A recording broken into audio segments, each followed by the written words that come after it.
Hello friends, welcome to our channel, Military News. Let's see what's happening in the military world. To counter India's rapidly increasing military hardware and the possibility of a two-front war with Pakistan and China, Pakistan is exploring the latest missiles and jets from its all-weather friend China, including the J10 fighters, which are considered 4.5 generation jets similar to the advanced version of the F-16s of the US. While the option for acquiring the J10 jets had been on Pakistan's table for quite some time, it was halted with the joint production of the JF-17 fighter jets. But now Pakistani and Chinese officials meet for the procurement of J-10C jets for the PAF. Along with the J-10, Pakistan has also requested the PL-10 and PL-15 short-range and long-range air-to-air missiles. Powered by a Russian engine giving it a maximum static thrust of approximately 123 kilonewtons, the single-engine tail-less canard delta-winged J-10C is an upgraded version, sporting an active electronically scanned array fire control radar and is made of composite materials for high strength and lower weight. However, Pakistan is not worried just because of Rafale's MiG-29 UPG, Su-30 MKI, or the Tejas.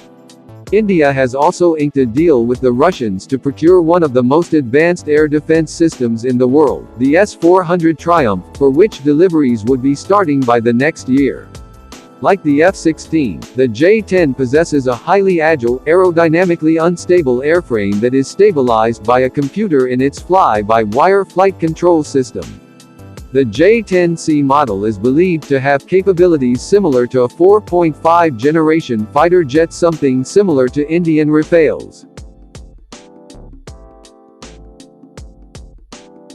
As tensions between India and China continue to escalate, the People's Liberation Army (PLA) has accused Indian soldiers of illegally crossing the LAC into the Shinpao mountain region near the south bank of Pangong Tso Lake. Chinese media claims that during the operation, the Indian Army blatantly fired threats to the patrol personnel of the Chinese border guards who had made representations, and the Chinese border guards were forced to take countermeasures to stabilize the situation. Chinese PLA troops had engaged in provocative action at least twice in the last 2 weeks in the south bank of Ladakh's Pangong Lake. However, the Indian Army was able to prevent these attempts to unilaterally alter the status quo at the LAC. Chinese media also claims that the Indian side's move seriously violated related agreements reached by both sides, stirred up tensions in the region, and would easily cause misunderstandings and misjudgments, which is a serious military provocation and is very vile in nature. PLA demand the Indian side to immediately stop dangerous moves, withdraw personnel who crossed the LAC at once, strictly control frontline troops, seriously investigate and punish the personnel who fired the provocative shot, and ensure similar incidents won't take place again. Earlier, Indian External Affairs Minister S. Jaishankar said the situation at eastern Ladakh, where Indian and Chinese soldiers have been in an eyeball-to-eyeball conflict, was very serious, and called for deep conversations between the two sides at the political level. The U.S. military tested a howitzer round to shoot down a missile with a hypersonic shell that can reach speeds of Mach 5.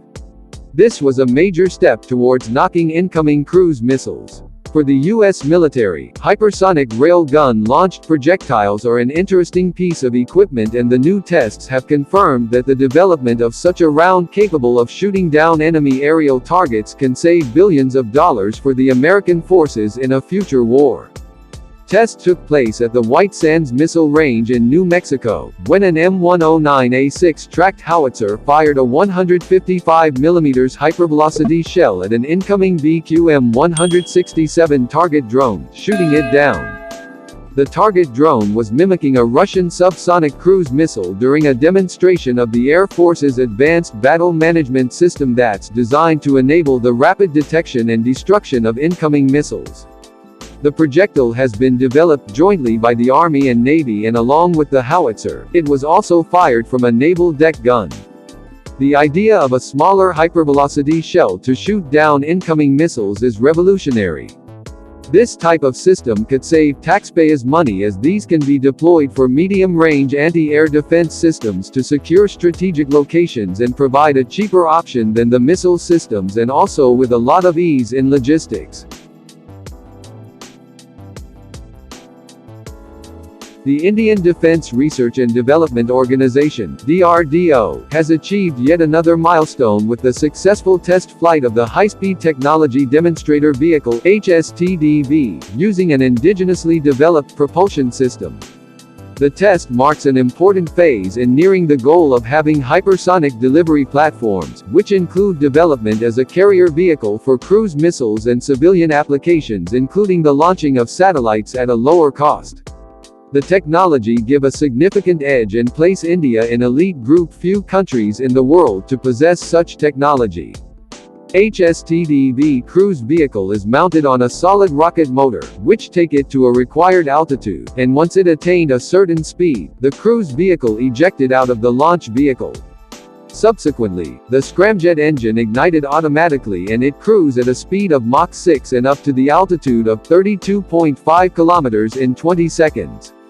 Earlier NOTAM was issued in the Bay of Bengal for a flight test and predicted its possibilities of being an HSTDV test flight. The hypersonic vehicle will provide India with enhanced and futuristic strategic strike capabilities in the military realm along with civilian use. Thank you friends for watching my video. Please hit like button, subscribe our channel to get the latest uploaded videos.